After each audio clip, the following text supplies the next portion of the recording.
Sahabat sekalian, kita berjumpa lagi di dalam program Hujah episode yang ke-7. Ini adalah sebuah program untuk melakukan kajian kritis secara ilmiah terhadap narasi-narasi di sekitar kita yang bermunculan di medsos untuk mendapatkan kesimpulan secara proporsional dengan cara merunut logika dan rasionalitasnya. Di episode 1 sampai dengan episode 6, kita telah melakukan kajian kritis narasi-narasi yang bersumber dari sebuah channel bernama Forbidden Question.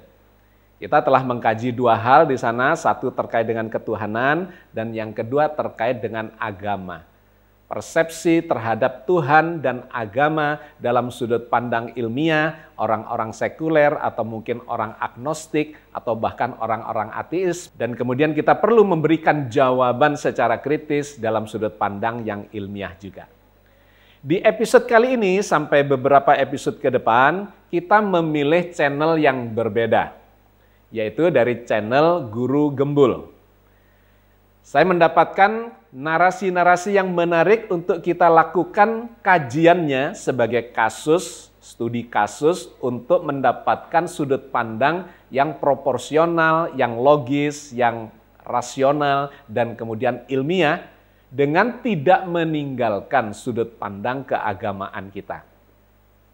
Ada satu ungkapan menarik dari channel ini, yaitu terkait dengan tema bicara soal Tuhan itu tidak memberikan faedah sama sekali.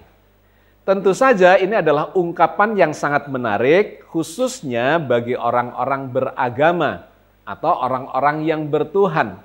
Dikarenakan ungkapan ini terkesan sangat memprovokasi. Bicara tentang Tuhan itu sama sekali tidak memberikan faedah. Mari kita telisik bagaimana ungkapan itu dari channel tersebut, khususnya terkait dengan episode yang membicarakan hal ini. Kita membaginya di dalam 4 cuplikan, bukan untuk mendistorsi pemahamannya atau materinya dan ungkapan yang muncul di channel itu, melainkan satu, untuk mendapatkan efisiensi dari durasinya, tanpa menghilangkan substansi dan esensinya.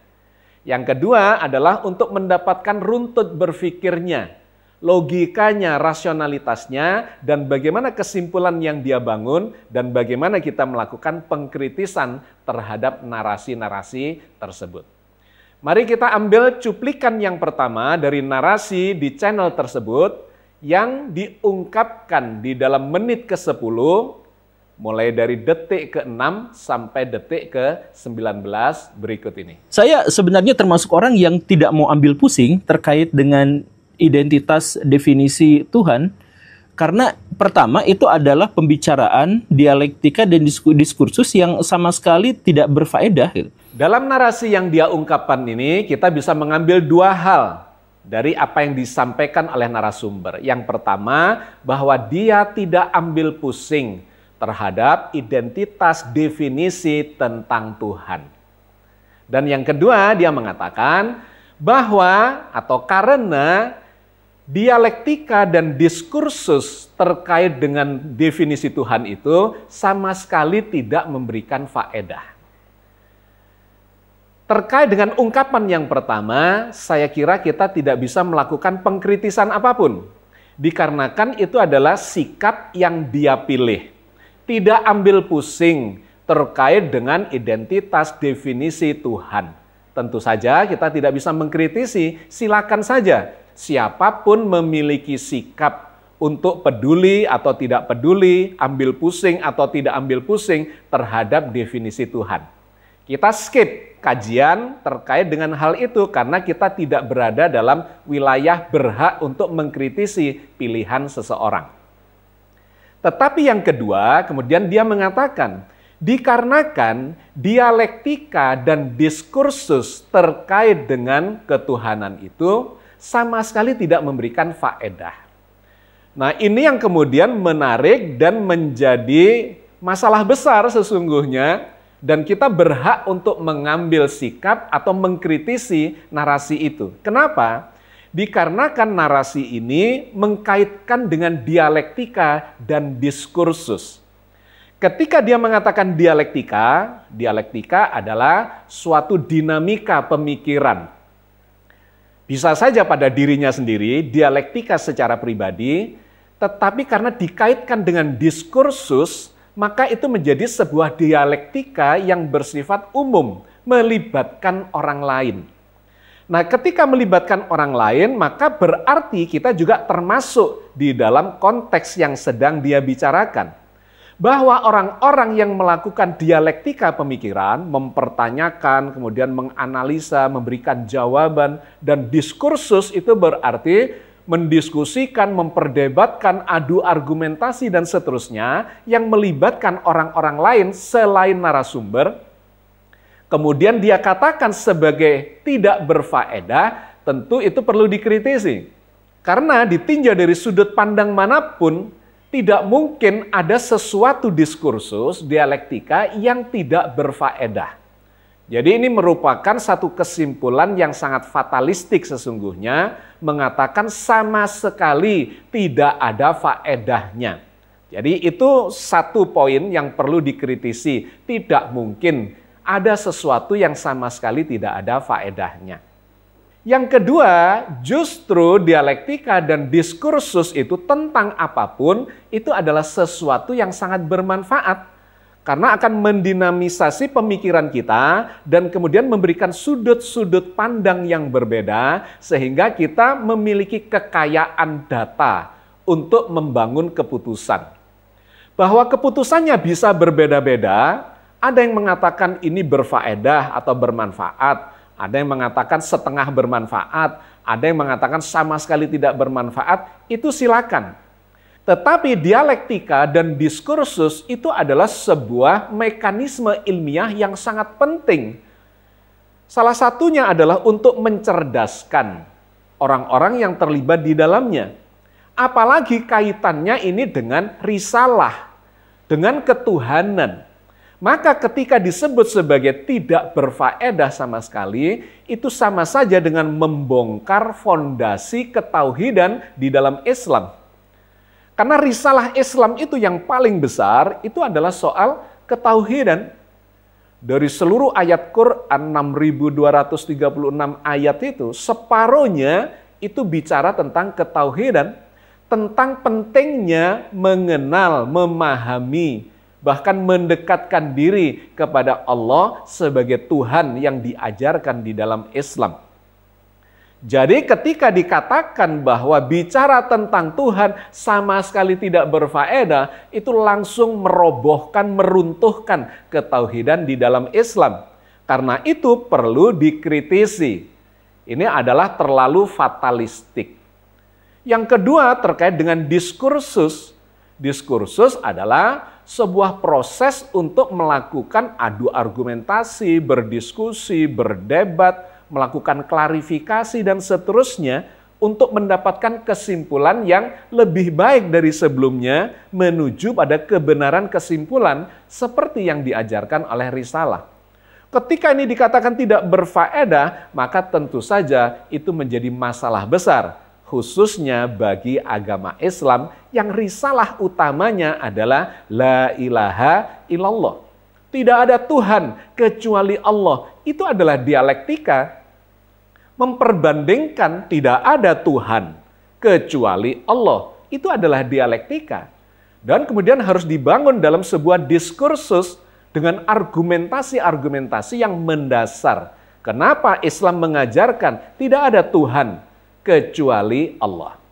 Jadi poin penting yang ingin saya sampaikan adalah ketika dia mengatakan tidak ambil pusing, silakan saja. Tetapi ketika mengatakan bahwa dialektika dan diskursus terkait dengan ketuhanan itu tidak berfaedah, apalagi ditambahi sama sekali tidak berfaedah, itu adalah kesimpulan yang terlalu tergesa-gesa, bahkan cenderung sembrono di dalam membangun kesimpulannya. Nah, lebih fatalistik lagi ketika dia menjelaskan yang dimaksudkan dengan tidak berfaedah sama sekali itu di quote berikutnya, kelanjutan dari quote yang pertama tadi, yaitu di menit ke-10, detik ke-20 sampai detik ke-44 berikut ini. Jadi pembicaraan-pembicaraan tentang Tuhan yang pernah kita ketahui dalam sejarah itu adalah ujung-ujungnya permusuhan, perselisihan, dan bentrok dan kebencian-kebencian yang mengakar, bahkan sampai perang selama ribuan tahun itu terjadi gara-gara ada satu pihak yang mendefinisikan Tuhan dengan cara seperti ini, kemudian dibenturkan dengan definisi orang tentang Tuhan dengan definisi yang lain gitu. Dengan sangat jelas narasumber memberikan argumentasi kenapa dia mengatakan bahwa ini tidak berfaedah sama sekali, dikarenakan pembicaraan diskursus terkait dengan ketuhanan itu hanya memunculkan permusuhan, memunculkan kebencian, bahkan memunculkan peperangan, dan seterusnya, dan seterusnya. Menurut saya, penjelasan ini itu terlalu berlebih-lebihan, dikarenakan narasumber hanya mengambil sisi negatifnya, bahwa itu terjadi di dalam sejarah, iya. Tetapi sudut pandang positifnya, diskursus tentang ketuhanan itu luar biasa manfaatnya bagi orang-orang yang memang ingin memahami agamanya dan ingin mendekatkan diri kepada Tuhannya. Dia akan mendapatkan ketauhidan yang luar biasa di dalam proses spiritualitasnya. Jadi, sebagai premis yang kedua dengan mengatakan bahwa pembicaraan, diskursus terkait dengan ketuhanan hanya menghasilkan permusuhan, kebencian, peperangan, dan seterusnya, itu sesungguhnya hanya mengambil sebagian sisi negatifnya dari pembicaraan tentang Tuhan. Karena itu kesimpulannya tentu akan menjadi meleset, dikarenakan premis yang pertama dan premis yang kedua itu memberikan arah kepada kesimpulan yang tidak proporsional. Di premis yang pertama dikatakan bahwa bicara tentang Tuhan tidak ada faedahnya sama sekali, dan itu perlu dipertanyakan. Premis keduanya dia mengatakan bahwa pembicaraan diskursus tentang ketuhanan hanya melahirkan kekerasan, permusuhan, kebencian, peperangan, dan seterusnya. Itu juga perlu dikritisi. Dikarenakan premis pertamanya bermasalah, premis keduanya bermasalah, tentu saja kesimpulannya menjadi bermasalah. Nah, di quote berikut ini dia membangun kesimpulannya yang tidak jauh-jauh dari premis 1 dan premis 2-nya. Perdebatan Tuhan itu tidak menghasilkan apapun kecuali kebencian, kerusakan, ya kemudian cerita-cerita kosmik dan lain sebagainya gitu. Dia mengatakan bahwa perdebatan tentang Tuhan tidak menghasilkan apapun kecuali kerusakan, pertentangan, permusuhan, kebencian, dan seterusnya. Tentu saja kesimpulannya menjadi begini, dikarenakan premis 1 dan premis 2-nya itu sudah bermasalah. Sehingga kemudian dia curhat di quote berikutnya ini. Dengan cara berpikir itu, dia disebut, dikategorikan memiliki pemikiran yang liberal. Saya membiarkan Tuhan apa adanya sebagai satu misteri yang harus dihormati dan dihargai. Selesai di situ. Dan ketika saya mengatakan yang seperti itu luar biasanya saya itu dianggap liberal di Indonesia. Kesimpulan terkait dengan liberalnya pemikiran tersebut sebetulnya wajar-wajar saja, dikarenakan memang sudut pandang yang dipakai, logikanya, kemudian rasionalitasnya, analisanya, itu memang menggunakan sudut pandang liberal. Seharusnya yang dia lakukan adalah mengacu kepada risalah di dalam Islam.